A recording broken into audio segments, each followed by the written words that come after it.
What's going on behind the scenes and off the microphone at the Magic Word podcast?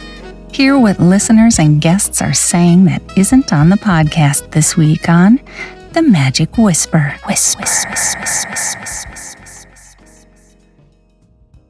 Hello, this is Stott Wells for The Magic Whisper. This week, we're going to be talking about Nate Bargatze, a popular comedian throughout the U.S. and indeed probably the world. We're also going to talk about Michael Kaminskas' fundraiser to help with his heart. We're also going to talk then about danger tricks. Are the tricks that we have people assist us with, do they really believe that we are putting people in danger? And we're going to talk then a little bit about the month of Boo and what we're doing this month with some of our guests, what we have upcoming, and a little clip from next week as well. And also about a book that was ripped off that I had planned to put out, but you'll understand that as we get a little bit into that too. So let's get started. Nate Bargatze is a popular comedian who lives in the U.S. He's from Tennessee, and he is well-known, well-loved, and popular in the culture today, in the zeitgeist. The reason I'm mentioning this is twofold. First of all, he's going to be on Saturday Night Live this coming Saturday, October the 5th. So if you live in the U.S. or have access to watching NBC, you can catch him when he's performing live this week on October the 5th. If not, then I'm sure you can catch those clips later, which will be put up on YouTube. The second reason I'm mentioning that is because of his father, Stephen Bargatze, who is a friend of mine, who is a past international president of the International Brotherhood of Magicians. He also has been performing with his son for a number of years. He's not performing so much with him now anymore. Stephen's really more retired and selective as to what kinds of things he does. But anyhow, just wanted to mention that. Be sure to set your recorders to watch Nate Bargatze on this week's SNL. Another thing is I want to talk about another friend of mine, Michael Kaminskas. Michael Kaminskas is, there is currently a fundraiser for him. I think perhaps it's best if I were to read what the fundraiser is about. Today, I'm writing to ask for your support for our friend in magic, Michael Kaminskas. Mike is going through a serious medical battle with sudden heart failure. It is a scary time for him and all those who love him. For months, Mike was unable to work. He battled infections and pneumonia in both lungs and was taken to the emergency department and admitted to the University of Maryland Shore Medical with a failing heart. As a bonus of his excellent care, they also discovered a large hernia that is pushing up on his lungs. Mike was suffering. He couldn't breathe. He was confused, alone, and scared. He was diagnosed with heart failure, and his heart is functioning at an EF value of 20%. This means his heart was pumping blood at about a third the rate of a healthy heart. He was finally released from the hospital, and after months of not being able to work and needing to cancel future bookings, his current bills have become unmanageable. His priority and focus need to be on getting healthy and healing his heart. As he navigates through this cardiac battle, treatment, and care, he's praying for relief and desperately needs our help. As a personal friend, he is a 4F'er, someone I see every year that has been coming to the 4F convention. Great close-up guy. I had booked him for a lecture tour back in 2018, even had him on a podcast episode of the Magic Word podcast. You can go back and listen to that on episode number 457. But he's trying to maintain a positive outlook. So please, if you can help financially, it is appreciated, and everybody will be grateful. Any amount helps.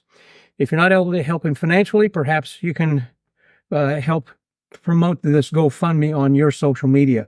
You might be able then to assist by going to his website and buying some of his cups. He is well known for spinning and turning some beautiful cups. And that is at MK, that's M as in Michael, mkcups.com. And you can see what he has available over there. And just buying something would certainly be helpful. But if you want to help him out, go to GoFundMe.com and just type in Michael Kaminskas or help Mike heal his heart. If you put that in the search engine, then that should pop up. That'll be helpful. If you can help out a fellow magician, that would be greatly appreciated. Another thing I want to talk about is danger tricks. As we get into the month of Boo, here, Halloween, or someplace over here, I want to point out that a lot of us will be having assistants or volunteers come up on stage and help with a finger chopper or a head chopper or a nail penetration or a head dagger head solution or whatever it happens to be. My question, I guess, and I'm posing it here this week on the Magic Whisper to hear your feedback, your comments, is do you think that people really believe that they're going into a dangerous situation where they might seriously be injured? Or if you're watching someone from the stage, or I'm sorry, from the audience, are they believing truly that the people on stage or who are helping you are in any kind of danger? Certainly, there have been a lot of things that have happened online where people have done smash and stabs, and you can see this where things have gone wrong. And also, actually out on tour, when people are doing this live, there have been some instances when people have been injured or killed. So there is an element of danger, but for the most part, the kinds of things the magicians typically do, like the ones I mentioned with the head chopper, finger chopper, dagger head, etc., types of thing, obviously we're putting a lot of humor and everything into that. But is it anything more than really an optical illusion? And do you think that it's fooling the audience? And what is it that you think that is the effect there? Is it invulnerability? And do you think that the audience believes that the person that is coming up is invulnerable, or is it your magic that you're infusing? Think about what the effect is and why you're doing this. If it's supposed to be just pure comedy, that's fine. And if you tell them beforehand nothing's going to be happening that's going to hurt you, I don't know. However that you might work it out, I want you to think about that and let me have your thoughts. If you want to send in your thoughts on that, we'll be discussing that here on the Magic Whisper. So I'd appreciate that if you could tell us what your thoughts are. Just write me at scott@themagicwordpodcast.com. Another thing is, as we have gotten into this month, we are starting to get a lot of people who are doing seances. And I do want to point out something that is going to be coming up that's a lot of fun, and that is, I should have mentioned this at the beginning, and this is Michael Kaminskas, who's going to be doing a mystery magic show in Beetle House, Los Angeles. And he's going to be doing this every Saturday night and then also every other Friday night. Just go to Ticketmaster and then type in Michael Kaminskas and you can find out more information. But it's going to be a magical mystery kind of a one-man show. And he's also going to then include this with a seance. The reason I mention this is because I'm going to be broadcasting an episode with Michael Kaminskas coming up not this week, but next week, in which we'll be talking in more depth about that. And you're wondering, who is Michael Kaminskas? I don't know the name as a magician. Well, he was a member of the Junior Magicians, and now he is a full-fledged member. But more importantly, perhaps some of you might know him as being an actor. He was in Fuller House, which was an online show that went for 5 seasons. And he is living in LA and is an actor as well as a magician. But anyhow, go and check out his show over at Beetle House, Ticketmaster, Michael Kaminskas. Go check that out.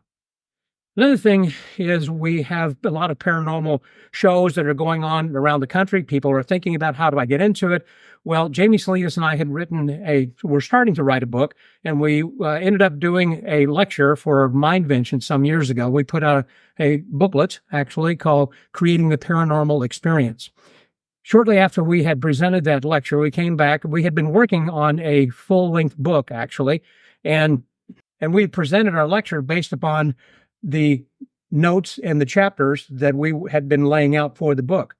Within about a month after we got back, Jamie said, well, I guess we should probably stop this because a book has already been put out on this. I said, what do you mean? He said, well, one of the guys apparently who was at the Mindvention had gotten the book and has reproduced everything and added more to it as well. And I said, what? Well, I contacted the guy and he sent me a copy of his book, basically, and it was word for word, and it had thank you to Jamie and to Scott for the inspiration, which basically he had copied and built on, which was what we were working on.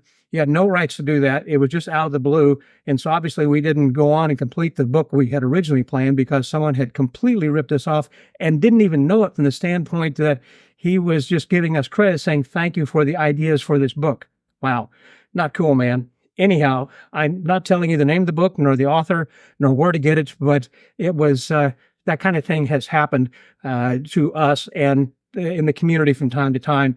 And for those who are watching, if you're thinking that that's okay, it's not. If you're thinking about, you have read someone's lecture notes and you're thinking, hey, I can expand on this, No, don't do it. You can't do it unless that you get permission, written permission from the creator. Well, speaking of the month of Boo and what we're going to be doing, we're going to be kind of sliding into this easily. This week, we're going to be talking with a mentalist, a mind reader, Eric Dittelman, who was on America's Got Talent and was the first person actually to do so well and to actually achieve a point where he was among the finalists.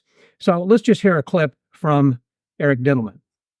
Yeah, and I think, again, then the improv side of things ties in so perfectly, I think, for mentalism, because you do have to be quick on your feet and you have to respond to what people are going to be thinking, and you never know what people are going to be thinking. Right. So to create little pockets of almost like a joke bucket where you're setting up the frame and then you're letting the audience kind of play and respond, and whatever their thought is, I, can go and interact with that. And I know that that's going to be the comedy part in the show. So I know you're going to be enjoying this week's episode with Eric Dittelman. I might point out, by the way, he doesn't appear at conventions where he is performing nor lecturing. He will show up at conventions from time to time, as he did during Magic Live, which is where he and I sat down to talk about this for our discussion here this week. But this really is more of a lecture and has some really interesting information I know that you're going to enjoy, and you'll get a lot from it. You might want to listen to it again later. It's a masterclass and just a lot of fun. He's a jovial, fun guy to talk with and engage with, and I know you'll like our conversation.